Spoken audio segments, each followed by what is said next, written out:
நான் ஒரே ஒரு வார்த்தை தான் சொல்லுவேன். ஜோசப் விஜய் எனும் நான் சிஎம் பதவியேற்றதுக்கு ரொம்ப நன்றி. எல்லாரும் மக்கள் ஒத்துழைச்சதுக்கு ரொம்ப ரொம்ப நன்றி. இது மட்டும்தான். டிவி கேடா நாங்கள் எப்பயுமே விஜய்க்காக சப்போர்ட்ஃபுல்லாக இருப்போம். நாங்கள் குன்னத்தூர், மதுரை மாவட்டம் குன்னத்தூர். நாங்கள் ஓட்டு போட்டவங்களுக்கு ரொம்ப ரொம்ப நன்றி. ஒயின் ஷாப் மதுக்கடை எங்கள் வீட்டுக்காரே குடிகாரர் தான். ஆனால் மதுக்கடையை மூடிட்டா நாங்கள் எங்கள் குடும்பம் நல்லா இருக்கணும். அதே மாதிரி உலகத்தில் இருக்க எல்லா குடும்பமும் நல்லா இருக்கணும். தமிழ்நாட்டில் இருக்க குடும்பம் பூரா நல்லபடியாக இருக்கணும். யாரு பைத்தியமான ஆகட்டும். குடிச்சு பைத்தியமாகிற குடும்பத்தோட பைத்தியமாகறான். குடிக்காமல் அவர் மட்டும்தானே, குடும்பத்தில் ஒரு ஆள் மட்டும் தானே பைத்தியமாக முடியும். அதுக்காக தான் சொல்கிறேன் நான். மது வேண்டாம். பெண்களுக்கு பாதுகாப்பு கொடுக்குறேன்னு சொல்லியிருக்காது. அதை நடத்தி காமிச்சிட்டா போதும். விஜய்க்கு டிவி கேடா விஜய்க்கு ரொம்ப ரொம்ப நன்றி. சிஎம் வந்து தக்க வச்சுக்கிட்டே இருக்கணும் வருஷம் பூரா. அவர் தான் சிஎம் இனிமேல். எல்லாரும் பாரு ஒரு மகாராஜா. அவர் நல்லா இருக்கணும் சாமி. எங்களுக்கெல்லாம் நல்லா செய்யணும். அவர் இருந்துக்கிட்டு செஞ்சாருன்னா எப்போவுமே அவர் ஜெயிச்சுக்கிட்டே வருவார். நல்லா இருக்கணும். ஒரு பாவம். நாங்களே 10 நாளாக அவர் டென்ஷனோ இல்லையோ நாங்கள் டென்ஷனாக இருந்தோம். அவரை சீட்டில் உட்கார வைக்கலையேன்னு அவர் உட்காந்து நல்லபடியாக வந்து ஜெயிச்சுட்டாரு. அந்த சந்தோஷம் எங்களுக்கு போகும். ஆமாம்மா, அந்த சந்தோஷம் போகுமா. அவர் என் பிள்ளை மாதிரி அவர் நல்லா இருக்கட்டும். அவர் உண்மையிலே நான் பற்ற பிள்ளை மாதிரி தான் கவலைப்பட்டேன். 10 நாளாக எனக்கு கவலையாக இருந்துச்சுமா. அவரை படம் இழுப்பறி வெட்டினாங்கல்லம்மா. இப்படி பண்ணலாமா. நல்லா இருக்கட்டும். அவர் நல்லா இருக்கணும் பாவம். மக்கள் வந்துட்டு சினிமா மோகத்தில் இருக்காங்க.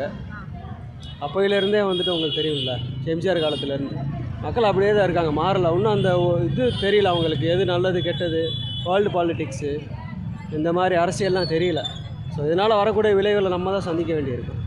கொஞ்சம் தெளிவு வேணும். விஜய் ஓகே தான், அவர் ஒரு தமிழன்ற இதில் வந்துட்டு அவருக்கு வந்துட்டு ஓகே தான். ஆனால் அரசியல் பற்றி எந்த நாலேஜுமே இல்லையே, எந்த நாலேஜுமே கிடையாது. இலவசத்தினால என்ன நடக்க போகுது? உங்களுக்கு வந்து குடிக்க தண்ணீர், மருத்துவம், கல்வி, இதுதான் இலவசம். இது தவிர்த்து வேறு இலவசம் நான் எதுக்கு இருக்கேன்? பிறந்திருக்கேன், உழைச்சி சம்பாதிக்க போகிறேன். எனக்கு எதுக்கு இலவசம்? கல்விக்கேற்ற வேலையே கிடையாது. இலவசம் கொடுத்து ஒரு 3 கட்சியில் வந்துட்டு இலவசம் சொல்கிறாங்க. 3 கட்சி என்ன டிஃப்ரெண்ட்டு? எல்லாம் திராவிட கொள்கை தான். அப்படி இருக்கும்போது மக்களுக்கு கொஞ்சம் தெளிவு வேணும். இது வராது, அவ்வளோதான், நிறுத்த முடியாது. பெஸ்ட் வந்து மக்கள் வந்து புதிய மாற்றத்தை வந்து எதிர்பார்த்து எல்லோரும் ஓட்டு போட்டிருக்காங்க.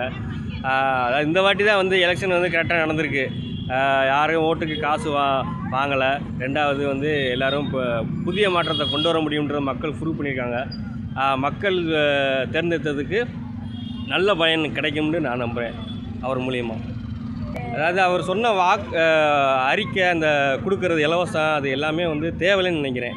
அது வந்து ஏற்கனவே இலவசம் கொடுத்து ஓட்டு வாங்கின மக்களுக்கு மட்டும்தான் அது தேவைப்படும். இந்த மாற்றம் நினச்சி ஓட்டு போட்ட யாருக்கும் தேவைப்படாதுன்னு நினைக்கிறேன். ஒட்டுமொத்தமாக இருக்கிற மதுக்கடையப்பில் ஒழிச்சா நல்லாயிருக்கும். மதுரையில் வந்து மாநகராட்சி நகரங்கள் நிறையா இருக்குது.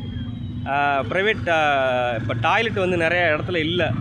அதை எல்லாத்தையும் கொண்டு வந்தால் நல்லாயிருக்கும். அதாவது ஒரு 5 ஆண்டுகளுக்கான திட்டம் இல்லாமல் 50 ஆண்டுகளுக்கான திட்டங்களை கொண்டு வந்தால் நல்லாயிருக்கும்.